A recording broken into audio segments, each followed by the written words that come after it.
Tonight will be on the law.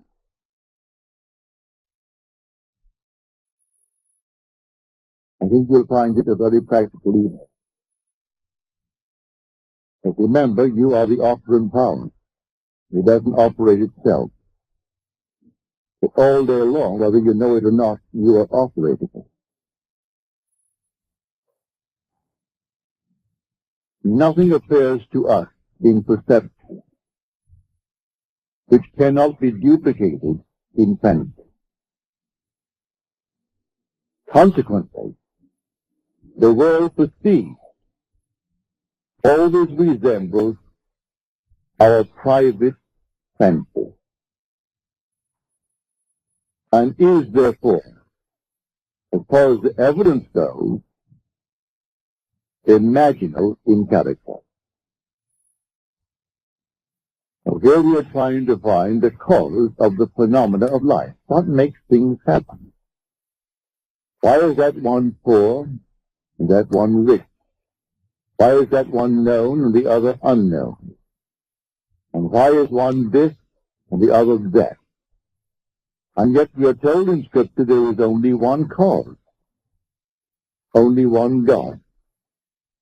Hear, O Israel, the Lord, our God, the Lord is one. There aren't two gods, there's only one God. So we have to find out who this one God is.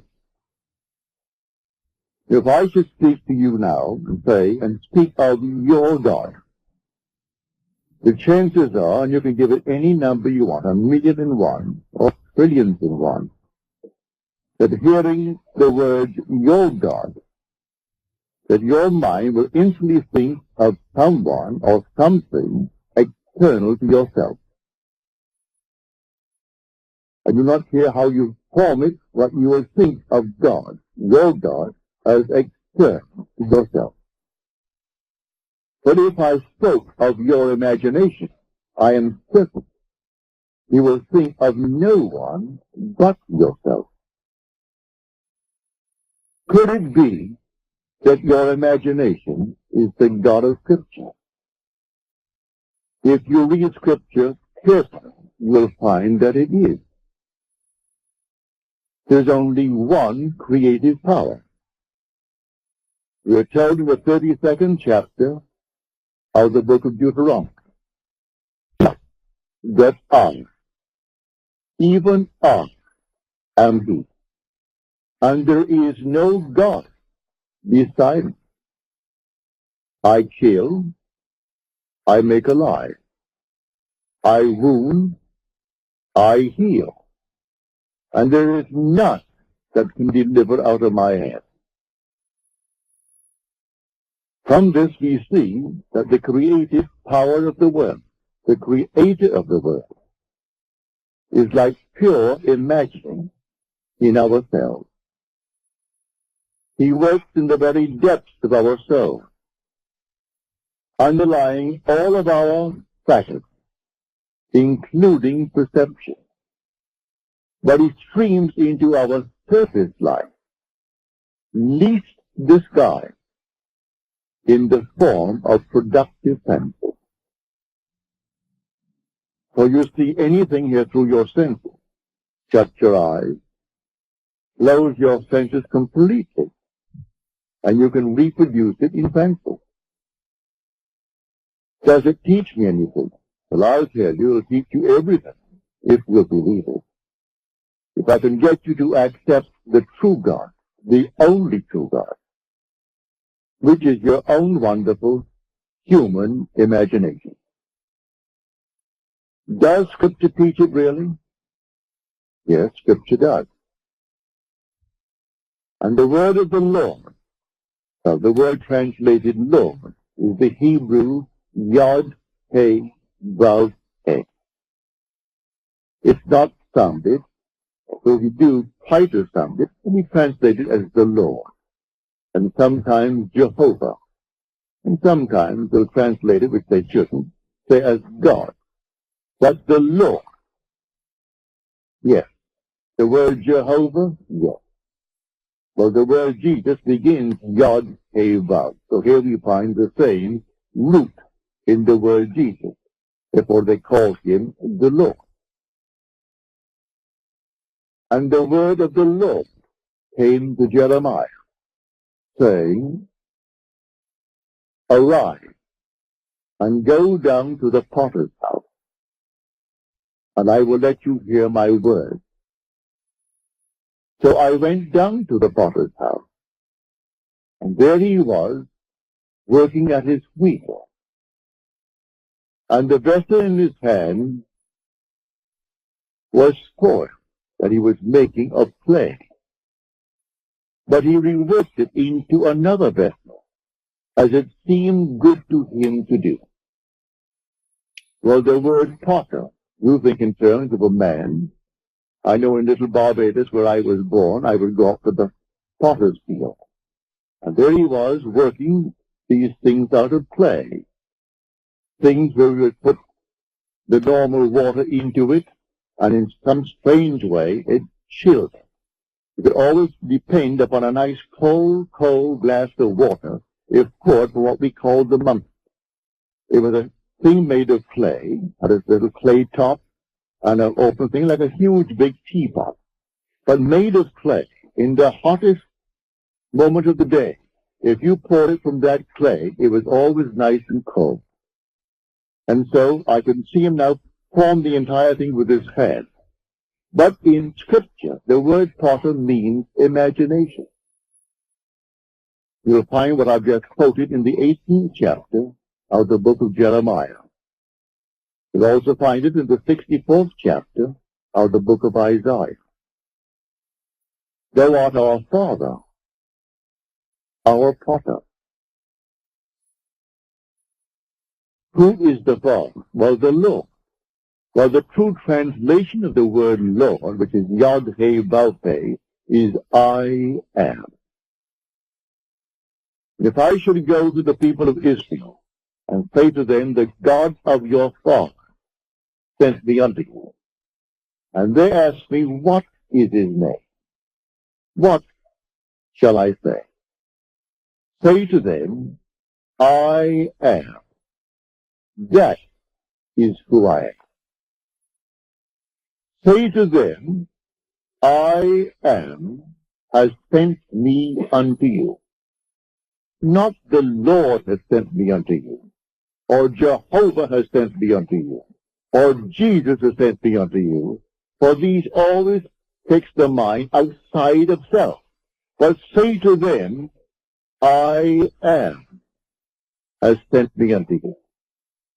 You want to know his name? Just say, I am. That is who I am. That is my name forever. And by this name I shall be known throughout all generations. But man will not bring himself to believe that that is God. He will not bring himself to believe that his own wonderful human imagination is God. And that is God, that forms everything in this world. There is the thing that you now see in the world, but what it was once only imagined. The image preceded the objective fact. So objective reality is purely produced through imagining. The suits you wear, the dresses you wear, the chairs on which you are seated, the building that now houses, everything was only imagined. And then it became an objective reality. And we think the objective state is its reality. It's not so at all. That which is the imaginative image is its reality. Destroy the objective fact, I can reproduce it from the imaginative image. It is all within us. Our own wonderful human imagination is the God of Scripture. Now we are told all things were made through him, and without him was not anything made that was made. He was in the world, and the world was made through him, Yet the world knew him not. So you walk the earth as the cause of the phenomena of your life. You could be, if you are vivid in your imagination, be influencing the imaginations of unnumbered people, and you, unseen by them, are the cause of the phenomena of life. If they are passive, they fall under your influence. If you are powerful in your imagination, you are creating the phenomena of life. And those who are not in control of their imagination, who are moved by the wind of every little rumor, every opinion, they simply sway from side to side as you, in control, move them. You are the one treading in the winepress, and no one knows it. You could be in a dungeon, serving a long, long span of time, and while there, eaten up with a desire. And then in your silent moment, you are completely in control of that vivid, creative power of the universe, your imagination. And you influence all the people of the world. For all things by a law divine, in one another being mingled. I couldn't see you if you did not penetrate my brain. I couldn't hear you if you didn't penetrate it. So all things by a law divine in one another's being mingled. The whole vast work is one. You in control of the creative power, which is your own wonderful human imagination. You can sway the entire vast work. If you can't do it, as some dictators have tried to do it, they bring in their propaganda machine. And then they try to force man into a certain shell, into a certain state. And quite often they succeed up to a point. But you, without the aid of any machine in this world, you can change the structure of your world by the control of your own wonderful human imagination. That is God. That is the Lord spoken of in Scripture. That is Jesus. Or can you imagine? Well, that is God in operation. God only acts and is in existing beings or men. But how does he act? As I imagine. I imagine anything. See now that I, even I, am he. I kill and I make alive. I wound and I heal. And none can deliver out of my hand. I raise my hand to heaven and cry, I live forever. That's the immortal you. It cannot die. When you say I am, it cannot die. It's not confined to the little garment that you're wearing. That's a mask that you put upon yourself that you may be seen in this world of shadow. But you are not the mask that you wear. You are an immortal being, and that immortal being is God the Father, as spoken of in Scripture. But I would like you to begin to feel it is simply I am. And by that, imagination. You can sit down this very moment and begin to dream the most glorious dream in the world concerning yourself. At the moment of the dream, reason denies it. Your senses deny it. But if you dare to assume that assumption, that you are already that in its fullness, and persist in that assumption, it will harden into fact. Look that I met Isaiah and Ezekiel, and I dined with them last night. And I said to Isaiah, do you really believe that an assumption will harden into fact? The old prophets believe that it does, but today not very many are capable of an assumption of anything. They change from moment to moment. If I could dare to assume that I am what at the moment reason denies and persist in my assumption in a way that I do not know and I need not be concerned about, it will actually find the necessary means to externalize itself within my will. That I know from experience, and Scripture teaches it from beginning to end. This is the law that came after the promise. The promise came first, and that is irrevocable. No one can fail in the fulfillment of the promise. You will awaken one day as God himself, and you will know it. That is the promise. But while we are moving through this veil of tears, we have a law, and the law is the law of assumption. If I dare to believe that what I have said will come to pass, and not question it, well, go your way, it will come to pass.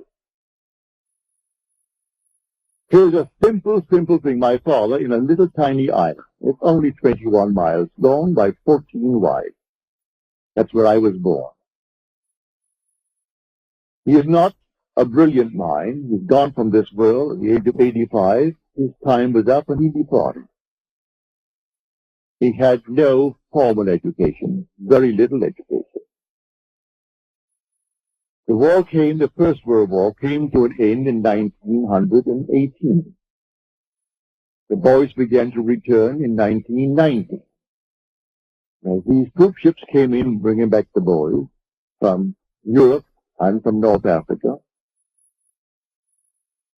He heard the officers, the captains, and the stewards discuss the next World War. I can hear my father now. For in 1919, I was born in 1905, so here I am, 14 years of age. And all of us are now growing up, young men. And my father said, we'll have another war in 20 years. It'll break in 1939. Mother said, Joseph, why do you say that? Look at all of our boys. They'll all be ready for the war. Why do you say that? And there were 9 boys, 1 girl. He said it will happen in 1939, 20 years. He even named the 2 tribes and placed it on the side of Germany and Japan on the side of Germany, leaving England and France and Russia. He didn't mention the others. They were naturally took it for granted that America would come in to defend the liberty that we have inherited from England.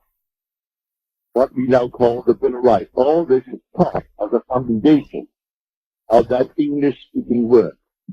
And he thought, well, now America was coming at the appropriate time, but in 1919 it will break. Well, on September the 1st, 1919, it broke. I was driving through from Montreal. I just spent 2 weeks on the Canadian border. Went into Montreal, and I had, well, champagne and stout. It's a delightful drink, by the way. And so I had a few of those, and we got into the car and started back, and on the way back, here comes the radio, and here's the news. England has just declared war on Germany.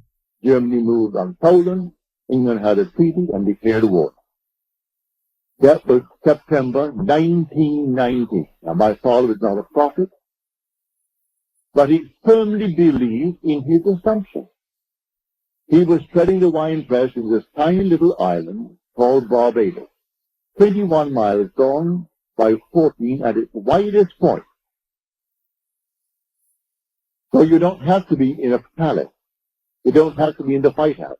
You don't have to be in any prominent place or the Vatican. Someone in a dungeon this night is treading the winepress.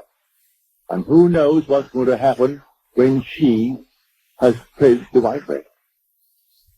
It is always happening because he waits on us just as swiftly and as indifferent when the will in us is evil as when it is good. For I kill and I make alive. I wound and I heal. I do all these things. I make the wheel and I create. the world. I form the light. I create the darkness. The soul is night on. There's only one creative power. Don't think for one moment there are two gods, like a god and a devil. The devil is only the negation, the doubter in this world. But the positive creative power of the world is your own wonderful human imagination. That is God. So as you're seated here, God is seated here. And where are you going to go to find him? To find him no place other than where you are. You'll never find him outside of yourself. Approaching you, as some people are talking about it today. I turned on the radio thinking I'm going to see the blast off to the moon. I thought I had channel 4. So I sat back in my easy chair. I didn't know what time it was going to come on. It said maybe 10 minutes to 10. So I turned it on at quarter to.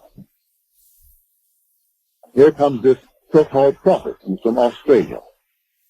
And he's being questioned by someone else. And he's giving all the interpretations of the prophecy of Scripture.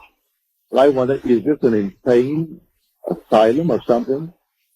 And here he is giving me all these little dates. Why Israel won in 6 days the last war, rather than others, because Israel always rests on the 7th day. Of all the nonsense in the world. And he actually, before a packed, undoubtedly a large audience, maybe not last Sunday morning because it was an important thing, the boys blasting off to the moon. I thought I had channel 4 and I had channel 5. So I sat there waiting, maybe some brother has delayed the thing, but I thought it was 4. And after 15 minutes of this nonsense, I got up and checked, and I missed the blast off.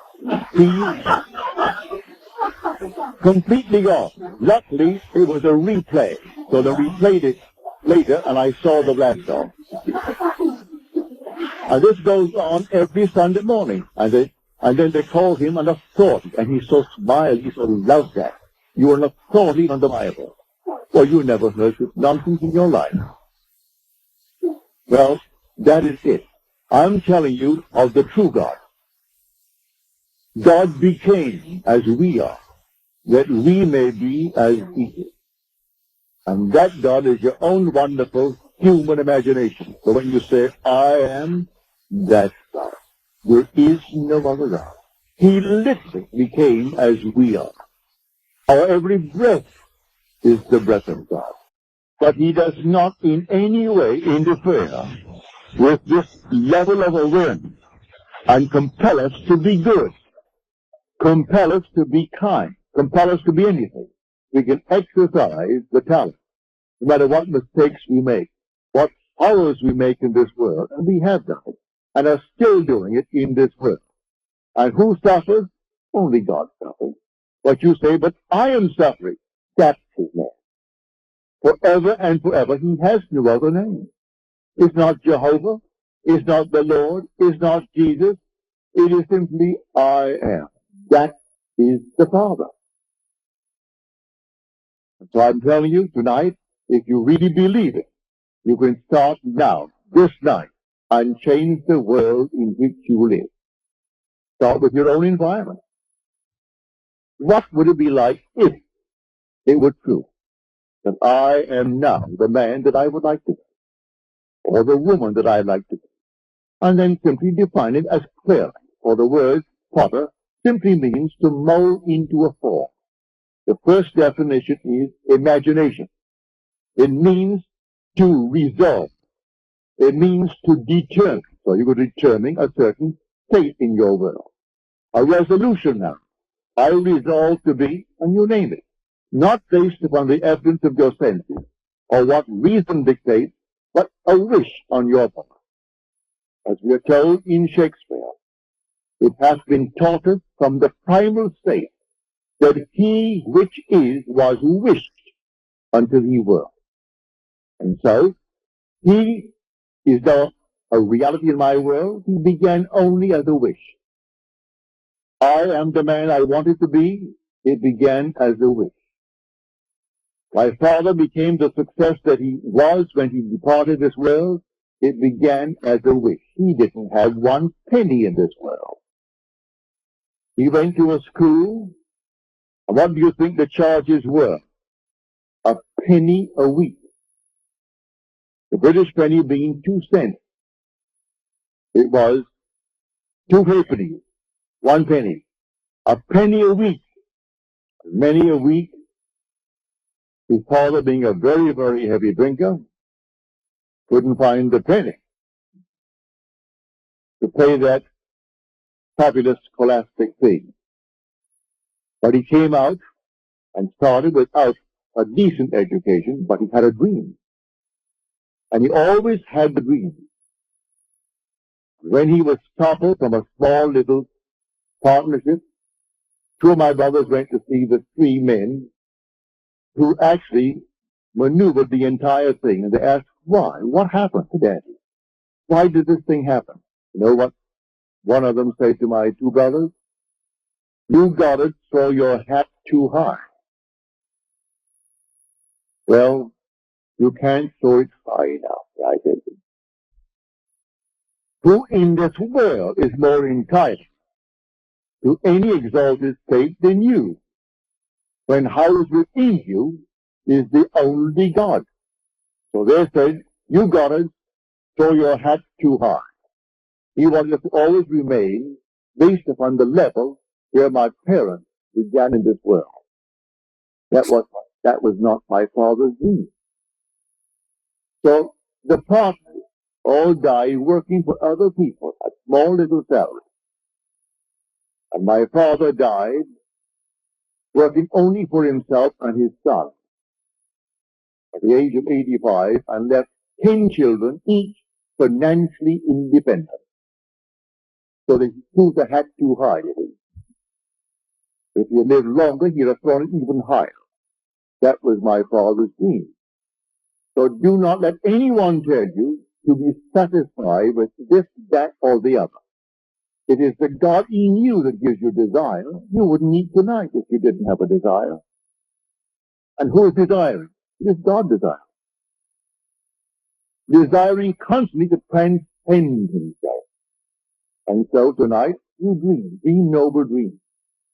I am telling you, those who are coming here, those who have been coming through the years, New York, San Francisco, and elsewhere, they're now beginning to really come into a head to awaken to the truth that I have been telling you through the years, that you're going to discover that you are God the Father. Thou art our Father, yet our potter, and we are the clay in thy hand. The day will come, you'll discover why he calls us the clay.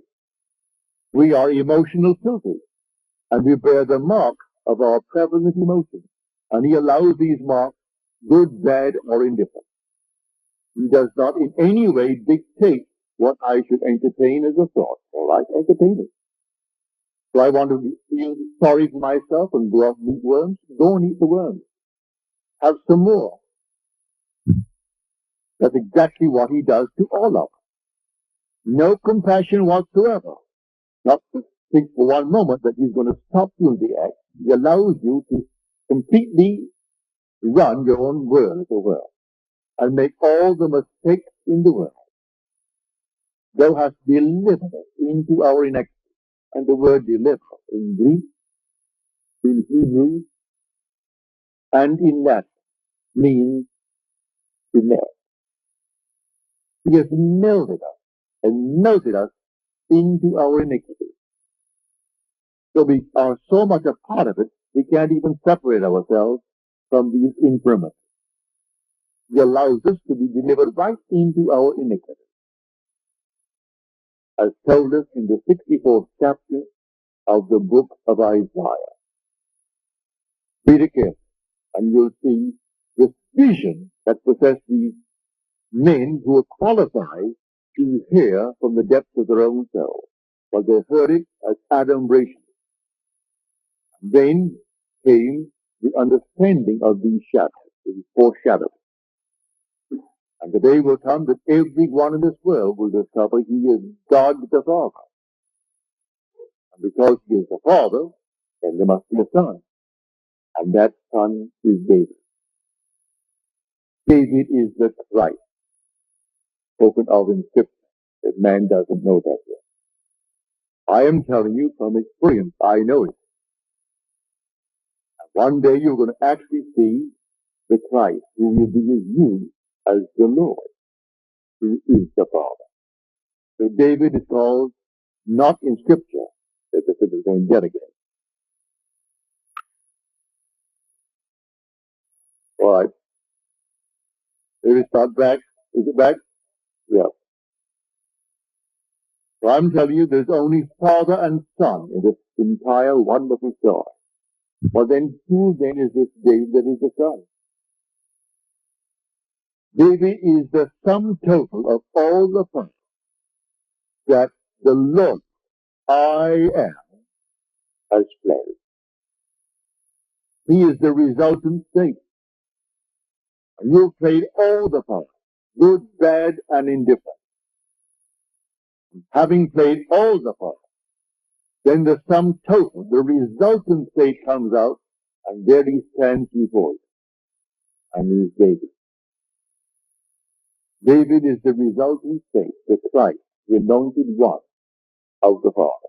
And it takes him to reveal you as God the Father. And everyone is going to have this experience. There's a lady here tonight who had this experience back in November. That I came upon this beautiful youth of sheer innocence, about 13 years of age, ruddy of complexion, as described in the 16th chapter of 1 Samuel. And he came to me and he said, "You are in the fatherhood degree."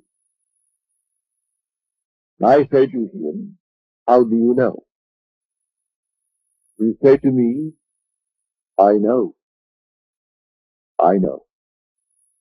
And then the vision faded. Then she said, "I had this experience. I saw 3 men walking towards me. They were all with a heavenly smile on their face. As they approached, they so resembled each other they could be triplets. They could be brothers, but triplets. They were so completely alike as they approached. And one had an infant wrapped in a blanket. And he came towards me and placed it in my hand. And I took the infant, and I knew it was my child. Now, 2 days prior to this experience, lying on my bed, I saw these heavenly colors of, well, purple, sort of the amethyst color.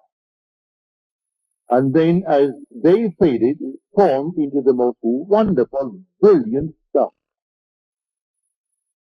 I'm looking at the star when suddenly the whole thing faded, and 2 days later came these 3 messages bringing the infant child.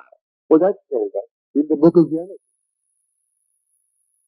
Abraham sat in the heat of the day, as he sat in the tent, and 3 men appeared to announce to him that he would be a father.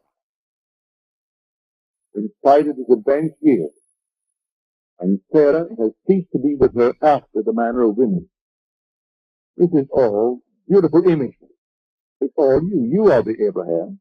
You are the Sarah.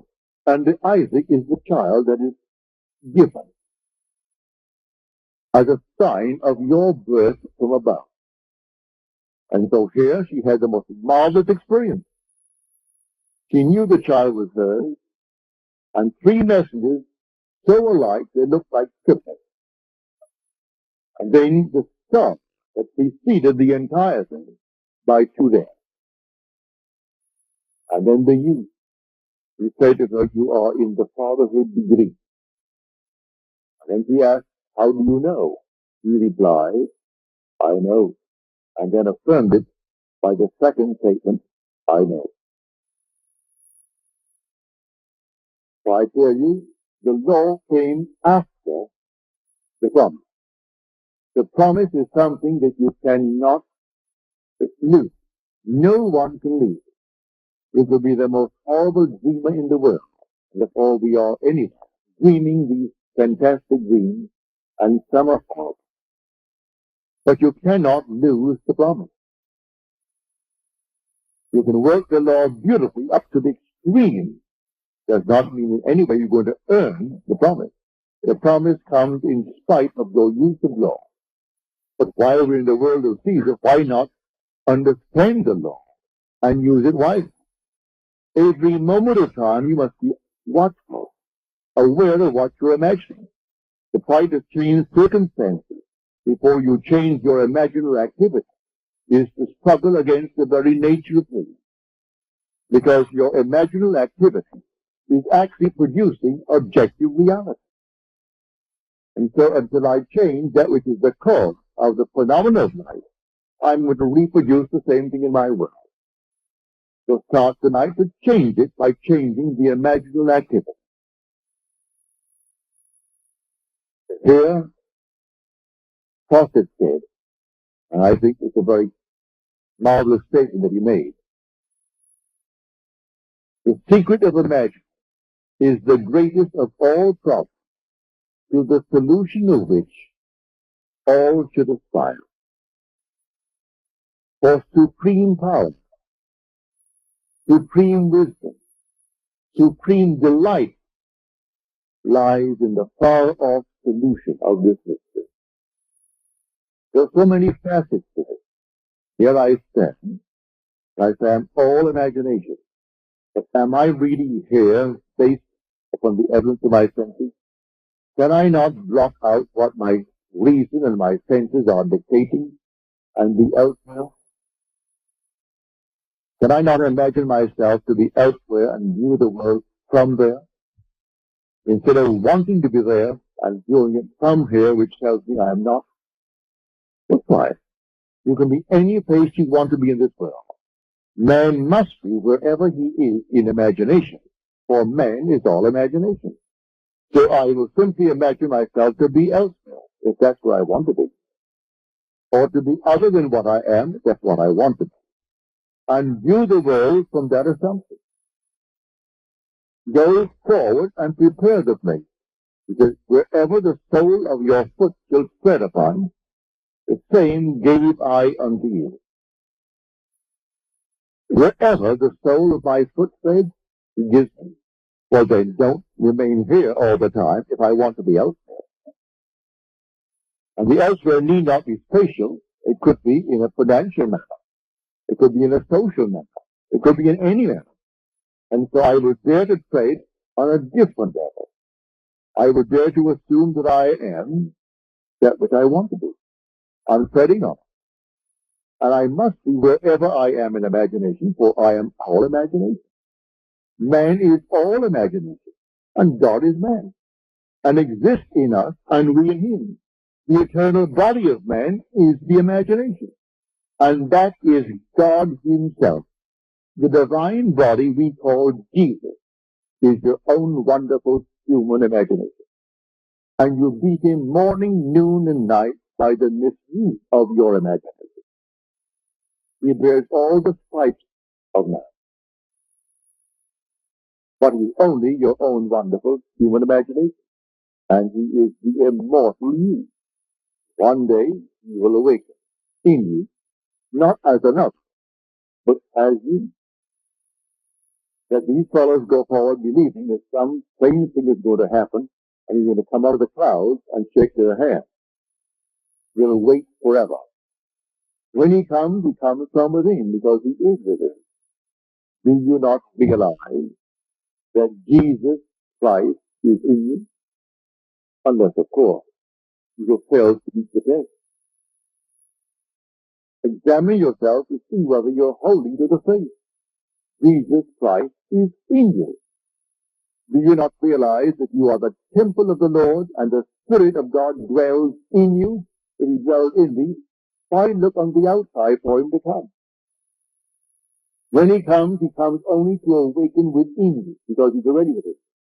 He awakes within me as the very being in whom he is. And then I see confirmation of that when I see the resultant great basis. And it's handsome, wonderful, no one can say. Okay, in a sentence, but you can't paint or sculpture the beauty of David. It's beyond description. Something alive that you cannot describe. That's the resultant state of all the power that the Lord has played. And who is the Lord? I am He. So you're told you will die in your sins unless you believe I am He. And this believe in an external God. You'll find it so much easier to stick him on the wall and cross themselves and get lemon ginger play. That's done. Did it for today, before my work today is done. We do it again tomorrow. Meanwhile, I go about my business doing all kinds of nonsenses with my imagination, and I think I serve the Lord. It's not something you do once in the morning before some little thing on the wall. It's something you do 24 hours a day. You carry it right into the dream world with you. And there your reactions are as they should be when you're awake here. If you're completely in control of your wonderful human imagination, for that's God. That's the creative power of the world. They take anyone, wherever he is, and just try to lift him up to something other than what he seems to be, if he wants to be other than what he is. And they ask him to persist to the best of his ability in that new assumption, and to feel it as you would a suit of clothes. It's new when you first buy it, wear it for a week, it's old stuff. First day you put it on, everyone knows you're wearing a new suit. And really no one does. What you do, and so it's what you do. And so after a little while, it's an old suit. So put on the feeling. It's like something new when you first put it on. And wear it. And then after a while, it becomes so natural. And then it objectifies itself in your work. And you become exactly what you've assumed that you are. For an assumption, your thought, if persisted in, will harden into fact. You try. Who would have thought an insane person like a Hitler or a Stalin could, by a mere assumption, rise to the height that they did and actually control intelligent men and women? 100 million Germans, the other 200-odd million Russians. And they could destroy them with impunity. Kill millions with impunity. They weren't put on trial. Yet both were thieves and robbers before they actually moved to that position. Stalin was a bank robber and served time for it. And yet they honored him over the years he was there, knowing all along he was insane. Well, you can't conceive of a man called Hitler. He was just as insane as anyone could be. But he did assume, and boldly assume, and he lived in it. That's what I mean by this strange, peculiar law that kills and makes alive. And it wounds and it heals. It makes the dark and creates the light. It forms the wheel and still creates the world. It does all things, and no one can deliver out of this hand. So it's entirely up to us. What are we going to do with this creative power in the world when we ourselves are that power? You don't say you're going to take it from outside and use it. We are the power. We are the creative power of the universe. And that power, the world calls God, but in calling it God, in calling it Jehovah, in calling it Lord, they are missing the point. Because they put it on the outside. If you really know, read the 3rd chapter, the 14th verse of Exodus. That's where the name is beautifully described. And when I come to the people of Israel, and I tell them, the God of your father sent me to this, and they say, what is his name? What shall I say? Say unto them, I am. That is who I am. And when you go to them, you just say, I am. has sent me to this. And that is my name forever. And by that name I shall be known throughout all generations. But Israel finds it difficult to keep the king. And so it's always something other than I am. It's so much easier to blame someone other than self for the things that are happening to us. And I point here, there, and elsewhere. I forget what I did in my idle moment. And when the harvest comes up for me to reap it, I deny that I planted these seeds. When on earth did I plant them? Well, if I was honest with myself, I would know. You plant them morning, noon, and night. In the course of a day, unnumbered idle moments catch you thinking all kinds of things. You don't know the people, and yet still be acting and doing all kinds of things